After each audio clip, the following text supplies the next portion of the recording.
Hello friends, welcome to my YouTube channel Chauhan Sir Classes. I hope you are very well. Today I am talking about my new video and that topic is what are the symptoms of dysbiosis.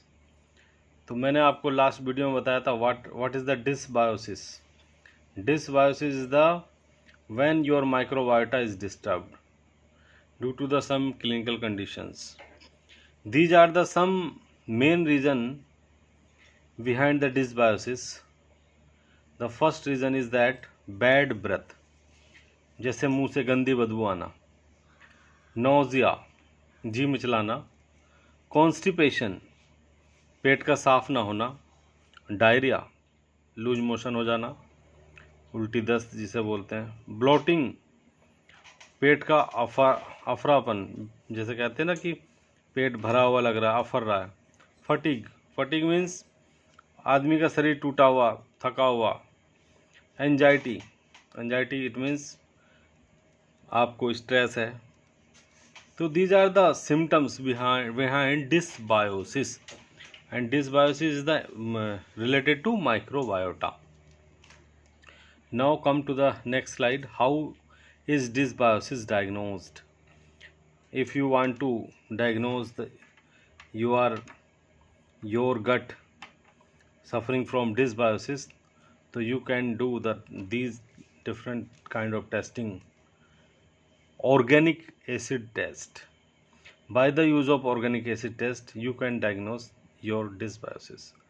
Comprehensive diagnostic stool analysis. By the use of stool analysis methods, you can also get the results about dysbiosis. जैसा कि आपको पता है कि bad bacteria जैसे H pylori, clostridium difficile, इस तरह के जो बैक्टीरिया हैं ये डिसबायोसिस में ज़्यादा मिलते हैं. तो आप स्टूल एग्जामिनेशन के थ्रू भी पता लगा सकते हैं.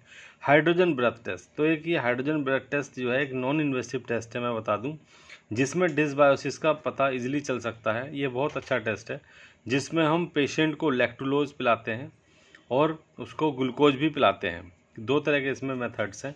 एक तो ग्लूकोज देने के बाद जिसे स्मॉल इंटेस्टाइनल बैक्टीरियल ओवरग्रोथ यानी कि सीबो बोलते हैं, और दूसरा टेस्ट जो है वो लैक्टुलोज टेस्ट है जिससे हम OCTT oral sickle transition time भी निकालते हैं जो हाइड्रोजन ब्रेथ टेस्ट के अंदर आता है. अब बात आती है माल ऑब्जॉर्प्शन सिंड्रोम. क्या है माल ऑब्जॉर्प्शन सिंड्रोम? है जब व्यक्ति को हम खाना खा रहा है अच्छा खासा लेकिन उसको शरीर में कुछ लग नहीं रहा है, that is the mall absorption. इसका मतलब बॉडी उसके अब्जॉर्ब नहीं कर पा रही. दरअसल अब्जॉर्प्शन बॉडी का किसके थ्रू होता है? इंटेस्टाइन के थ्रू. और अगर हमारी आंतें ही कमज़ोर हो जाएंगी तो हमारा अब्जॉर्प्शन कहीं ना कहीं डिस्टर्ब हो जाएगा. ये भी एक डिसबायोसिस का सिंड्रोम है जिसमें the bacterial growth is restricted in the upper small bowel under the influence of acid and motility. Second is factor predisposing to bacterial overgrowth, surgical, anatomical and hypochlorhydria, atrophic gastritis, post gastrectomy, consequence of bacteria overgrowth जो मैं बता रहा था जिसे SIBO बोलते हैं, small intestinal bacteria overgrowth, fat malabsorption. तो माल absorption जो जांच होती है वो भी जो है हाइड्रोजन ब्रेथ टेस्ट के थ्रू होती है. तो नेक्स्ट मैं अपनी प्रेजेंटेशन में हाइड्रोजन ब्रेथ टेस्ट के बारे में डिटेल में बताऊंगा आपको, और CHO protein mall absorption and vitamin B12 mall absorption, जिसमें विटामिन आपको पता ही है विटामिन B12 की सिंथेसिस जो है वो एक बैक्टीरिया के थ्रू होता है. अगर हमारा बैक्टीरिया माइक्रोबायोटा डिस्टर्ब होगा तो कहीं ना कहीं विटामिन B12 की डेफिशिएंसी हो जाएगी और व्यक्ति का बहुत ही कमज़ोर व्यक्ति हो जाएगा.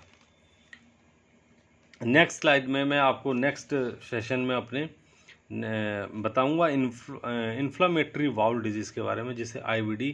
आजकल बहुत कॉमन है कि IBD के पेशेंट बहुत मिल जाते हैं और कहीं भी आप जाएंगे गैस्ट्रोएंटरोलॉजिस्ट के यहाँ लाइन लगी रहती है.